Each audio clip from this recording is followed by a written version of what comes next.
Yep, 6.5 300 Weatherby is coming to the channel soon. As a well-known 6.5 hater, why on earth am I getting a 6.5 300 Weatherby? Well, you guys asked for it. You guys have been telling me I need to test one. So that's what we're going to do. The 6.5 300 Weatherby is 10 years old. You know, it was introduced in 2016 officially as a semi-spec cartridge.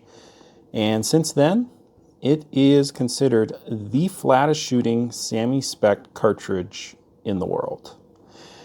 And dare I say, with hand loads, with certain bullets, maybe 100 grain ELD VT, I'm not sure there is even a wildcat that will shoot as flat as a 6.5 300. Maybe there is, I'm not 100% sure, but man, this thing is the definition of speed and flat trajectory. And with that being said, this is the definition of a barrel burner. I'm not sure there is another cartridge that's going to have as short of barrel life as a 6.5 300. I think I'd be lucky to get 400 rounds out of this. We're going to definitely test that. Now, while I am a 6.5 millimeter hater, you know, if I have to get one, I might as well get the fastest, flattest shooting one there is, right? No, I am excited to shoot the 6.5 300 Weatherby. It's probably, well, I'll say this before I shoot the 6.5 300. Maybe I'll change my mind after doing a bunch of load development and shooting of this cartridge. Probably my current favorite 6.5 millimeter is the 6.5 Weatherby RPM. You know, the 6.5 Weatherby RPM is nipping at the heels of a 264 Winchester Magnum, and it's got quite a, and it has a sizable advantage over a 6.5 PRC, but it's not near the barrel burner or not near as overbore as the 6.5 300. But this is what you guys wanted to see, and I am very curious to see how hard I can push this 6.5 300 Weatherby, because you guys know me. I'm going to get my velocity out of this cartridge. Let's talk bullets I'm going to be trying. This is what I currently have. So yeah, my supplies of 6.5 are extremely small just because I've never owned a 6.5 cartridge. So I did pick up some Bond Strike like a year ago to try and in the 6.5 PRC. Love the Bond Strike. And boy, if I can get this to shoot sub MOA in the 6.5 300 going 3350 to 3450, awesome. I did just pick up some Spear Impact. Man, these are just, well, extremely underrated bullets at a very affordable price. So the BC's not as high as the Bond Strike in this 140 grain, but it's still relatively high. Honestly, I expect this bullet to shoot pretty darn well out of that 6.5 300. Other bullets I do want to try. Obviously, the Barnes 127 grain LRX is going to be one I'm definitely trying.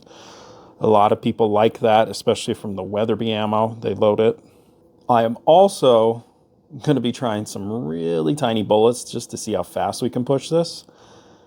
As previously mentioned, Hornady makes a brand new 100 grain ELD VT that has relatively high BC, like really high for a 100 grain bullet. That would be fun to push at 39, maybe 4,000 feet per second. I also might just get the 100 grain Nosler ballistic tip as well, just to see what it'll do. Let's talk powder for the 6.5 300. 6.5 300 is extremely overbore and needs some of the slowest burning powder you can get. Now, the powders I love, the extruded powders, I think these are going to work just fine, like 120 grain and lighter, like Retumbo. I might use Retumbo with a 100 grain bullet. And 570, I'm definitely going to try it with the 127 LRX. I'll even load it up with the 140 grain bullets, but it's definitely a little fast burning. Yeah, and 570 is a little fast burning for 6.5 300 Weatherby. That's how overbore it is. But we're going to push it and see what we can get with 140s and definitely lighter bullets, maybe even a 100 grain bullet with N570. Yeah. Go ahead, put it in the comments, laugh at me. Yeah, I'm going to be using ball powder. You know, There's just not a lot of options, guys, for 65300 Weatherby. And a lot of the owners swear by this powder, not just for speed, which apparently this is the powder for speed in the 65300, but also that it does pretty well at getting sub-MOA results.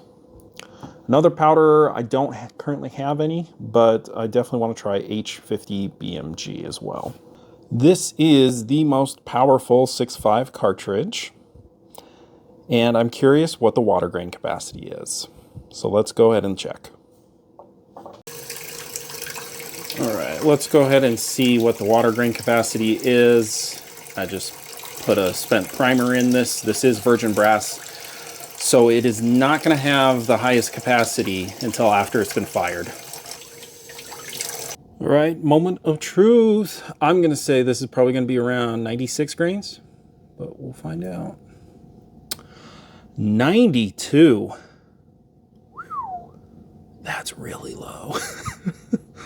As far as the two speed demons in 6.5, here they are. Number 1, the 65300 Weatherby, and number 2, the 26 Nosler. Now, I'm very curious to see what the water grain capacity of a 26 Nosler is. Fortunately, that's not going to happen today, because this is a Hornady modified case. Everything I've seen, the 65300 Weatherby is supposed to be about 50, maybe 100 feet per second faster than a 26 Nosler. Maybe all the extra free bore is why, but these cases are very similar in case capacity from what I've found. I'm very curious, guys. Here's the thing, okay? One of the big things I want to do, and I've already said this, how fast can we realistically push a 65300 Weatherby? Now, of course, it's going to be in a 26-inch barrel, the gun. You know, with a 140 grain bullet, can we get 3400? Can we maybe get 3450 without getting too much overpressure? You know, pushing 130 grain bullets, I kind of want to see 3,550 feet per second. Will that be doable? Well, that's what we are going to find out. Lastly, what kind of expectations do I have out of the 65300 Weatherby with accuracy? Look, I think we're going to get plenty of velocity, but, you know, I have high hopes. You know, Weatherby makes good rifles. Despite this being extremely overbore, I don't think it's going to be the hardest to get accurate. Well, we'll see. I don't know, my expectations are just hitting sub-MOA at really fast velocities. It's kind of been my motto for a long time, especially with the Weatherby cartridges. Let's get this as fast as possible while still being sub-MOA. So if you guys want to see future 65300 Weatherby range content, seeing how fast, how accurate we can really get this cartridge, make sure to hit that subscribe button. Thanks, guys. We'll see you next time.